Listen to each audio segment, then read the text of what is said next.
नमस्कार।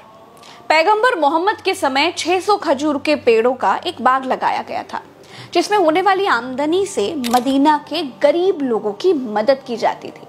दुनिया में वक्फ का इतिहास पैगंबर हजरत मोहम्मद के जमाने से शुरू हुआ है। दोस्तों, पैगंबर मोहम्मद ने कहा था, अपनी जायदाद को इस तरह से खैरात पे दो कि ना वो बेची जा सके, ना ही किसी को दिया जा सके और ना उसमें विरासत जारी हो, बल्कि उसका मुनाफा लोगों को मिला करे। माना जाता है कि इस दुनिया में पहली बार सहाबा हजरत उमर ने अपनी कीमती जमीन वक्फ को दी थी।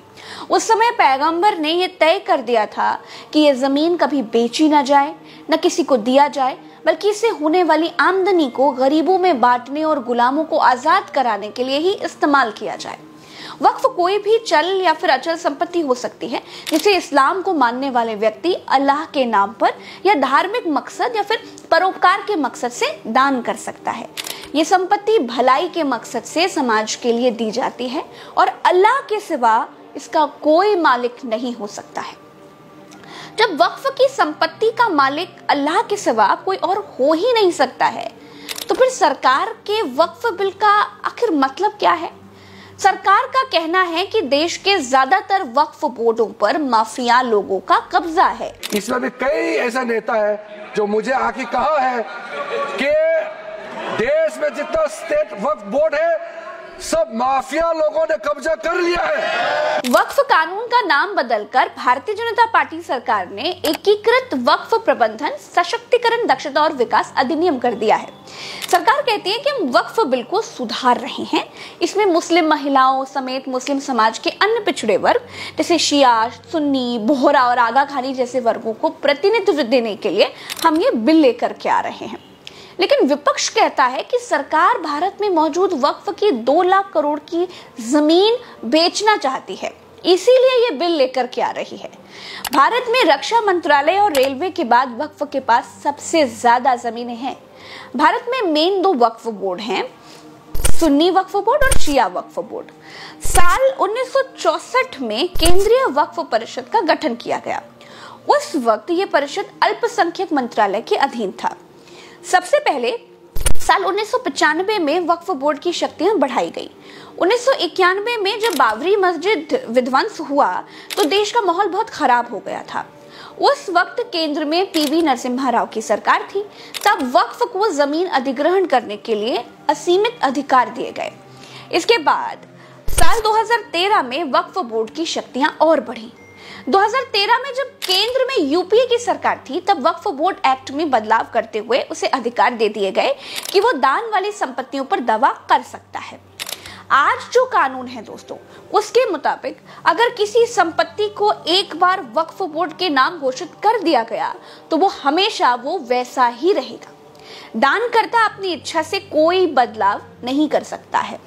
कि भाजपा अपने हताश, निराश, आप तो इस कानून चंद कट्टर समर्थकों के तुष्टीकरण के लिए ये बिल लाने का काम कर रही है। मैं इस बिल का विरोध करता हूँ। आप दुश्मन हैं मुसलमानों के, उसका सबूत ये बिल है। दुनिया का सबसे पहला वक़फ़ खाने काबा मक्के में है। क्या हम उसके ऊपर भी सवाल उठाएंगे? 10 साल से जो मुल्क में माइनॉरिटीज के साथ, उनके हुकूक के साथ, उनके रिलीजन फ्रीडम के साथ जो खिलवाड़ किया जा रहा है, उससे रूह कांप जाती है। सर्वोच्च न्यायालय के आदेश के बावजूद इसको हटाना चाहते हो मान्यवर, ये सीधे सीधे कानून के खिलाफ वर्जी है। हम कहना चाहते हैं कि संविधान की अगर धज्जियां उड़ाने का काम आप करने का काम कर रहे हो, हम इसका पुरजोर विरोध करेंगे और पुरजोर विरोध करने का काम करते। अब हमें ये देखना चाहिए कि सरकार जो नया वक्फ कानून लेकर के आ रही है, उसमें दिक्कत कहां पर आ रही है। दोस्तों, सरकार जो नया वक्फ बोर्ड का कानून लेकर आ रही है, उसमें यह है कि केंद्रीय वक्फ परिषद और राज्य स्तर पर वक्फ बोर्ड में 2 गैर मुसलमान प्रतिनिधि रखने का प्रावधान किया गया है। नए संशोधनों के तहत बोहरा और आगा खानी समुदाय के लिए अलग वक्फ बोर्ड की स्थापना की भी बात कही गई है। वक्फ का पंजीकरण सेंट्रल पोर्टल और डेटाबेस के जरिए होगा। इस पोर्टल के जरिए मुतव्वली यानी वक्फ संपत्ति की जो देखरेख करने वाले होते हैं उनको खातों की जानकारी देनी होगी। इसी के साथ सालाना 5,000 रुपए से कम आय वाली संपत्ति के लिए मुतव्वली की ओर से वक्फ बोर्ड को दी जाने वाली राशि को भी 7% से घटाकर 5% कर दिया गया है। अतिरिक्त कमिश्नर के पास मौजूद वक्फ की जमीन का सर्वे करने के अधिकार को वापस लेकर यह जिम्मेदारी जिला कलेक्टर या डिप्टी कमिश्नर को दे दी जाएगी। किसी संपत्ति के वक्फ के तहत आने या फिर ना आने का फैसला लेने का वक्फ बोर्ड का जो अधिकार है वो भी वापस ले लिया गया है। नए प्रस्ताव के मुताबिक मौजूद 3 सदस्यों वाली वक्फ ट्रिब्यूनल को भी 2 सदस्यों तक सीमित कर दिया गया है। लेकिन इस ट्रिब्यूनल के फैसले को अंतिम नहीं माना जाएगा और 90 दिन के भीतर ट्रिब्यूनल के फैसले को हाई कोर्ट में चुनौती भी दी जा सकती है। जिन लोगों ने वक्फ की जमीन पर अतिक्रमण किया है या फिर 12 साल से अधिक वक्त से कब्जा कर रखा है वे इस संशोधन के आधार पर मालिक भी बन सकते हैं। अब सरकार के इस बिल में दिक्कत ये आ रही है दोस्तों कि अगर ये कानून बन गया तो वक्फ की संपत्तियों में भारी भरकम कमी आ जाएगी। क्यों? क्योंकि 99% वक्फ संपत्तियों पर अवैध कब्जे हैं। देश के कई हिस्सों में वक्फ की संपत्तियों पर अतिक्रमण करने वाले खासतौर पर पंजाब और हरियाणा में अवैध रूप से कब्जाई गई हजारों एकड़ संपत्तियों के मालिक बन जाएंगे। मुकेश अंबानी साहब ने जिस जमीन पर अपना घर एंटालिया जो बनाया है ना वो भी वक्फ की जमीन है और उनका भी उस जमीन पर 12 साल से ज्यादा का कब्जा है जिसका केस अदालत में था। अब वो जमीन भी ऑटोमेटिकली उनकी हो जाएगी।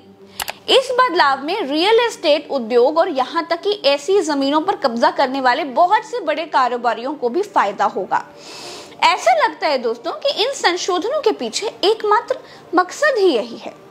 सरकार के इस बिल का फायदा ये है कि वक्फ बोर्ड में भ्रष्टाचार पर थोड़ी लगाम जरूर लगेगी, लेकिन जब जमीनें ही नहीं होंगी तो भ्रष्टाचार कहाँ होगा, ये भी एक बात है।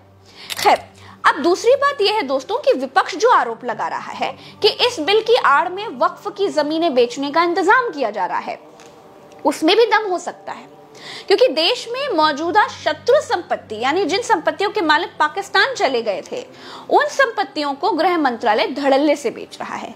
अब तक ये संपत्तियां लीज पर दी जाती थी, किराए पर, समझे ना, लेकिन अब वो बिक रही हैं। ये देखिए, ये शत्रु संपत्ति बेचने का विज्ञापन और ये शत्रु संपत्ति की रेट लिस्ट है। बोली लगाइए और जमीन लेकर जाइए। सैकड़ों शत्रु संपत्तियों की नीलामी हो चुकी है। नीलामी में भाग कौन ले रहा है बताइए? ये शत्रु संपत्तियां कौन खरीद रहा है? गरीब आदमी तो खरीद नहीं रहा है या फिर पिछड़े दलित मुसलमान तो खरीद नहीं पा रहे हैं। जमीन की सच्चाई ये है कि तहसीलों के नायब, तहसीलदार, लेखपाल अपने धन्ना सेठ क्लाइंटों को सरकारी जमीन दिखा रहे हैं और बिचवा रहे हैं और कमीशन खा रहे हैं। कहने को नीलामी ऑनलाइन है, लेकिन ये भीतर की बातें आपको कहीं और नहीं मिलेगी। दरअसल दोस्तों, मसला ये है कि सरकार कंपनियां बेचने से कहीं आगे बढ़ चुकी है। उत्तर प्रदेश में भी अभी नाजुल की जमीन वाला विधेयक लाया गया, लेकिन बीजेपी के अपने लोगों ने विरोध करके विधेयक गिरा दिया। दोस्तों, सरकार को इस समय ना पैसा चाहिए, मनी। टॉप 3 इकोनॉमी में पहुंचना है भाई, वो कैसे पहुंचेंगे? जमीनें बेचकर पहुंच सकते हैं। खैर दोस्तों, क्रोनोलॉजी समझेंगे तो फिर आपको समझ में आएगा कि सरकार जब से आई है तब से मुस्लिम समाज की बुराइयों को दूर करने के नाम पर मसीहा बनने की कोशिश बड़ा कर रही है। चाहे वो सीए हो, चाहे वो एनआरसी हो, चाहे 3 तलाक हो, और अब वक्फ बिल। दरअसल इसे चौराहे की चर्चा के मुताबिक चूड़ी टाइट करना कहते हैं।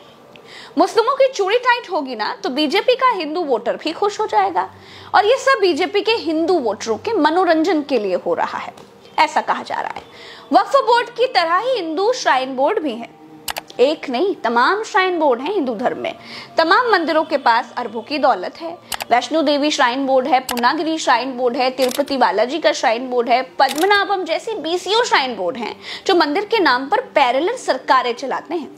क्या उनको सरकारी सिस्टम में लाकर रेगुलेट करने की हिम्मत है सरकार की? नो, सरकार बहुमत में नहीं है, लेकिन सरकार को समर्थन करने वाली नीतीश और नायडू की पार्टियों में रीढ़ की हड्डी ही नहीं है। इसीलिए वक्फ कानून बिल बन जाएगा ही और वक्फ की संपत्तियां जो अब तक बची हुई थी वो शायद अब नहीं बचेंगी। विपक्ष के मुताबिक विकास की राह में सबको कुर्बान होना पड़ेगा। इस वीडियो में इतना ही। आशा करती हूँ कि आपको सब कुछ आसान भाषा में समझ में आ गया होगा। मुझे दीजिए इजाजत। राम राम व सलाम। जय हिंद।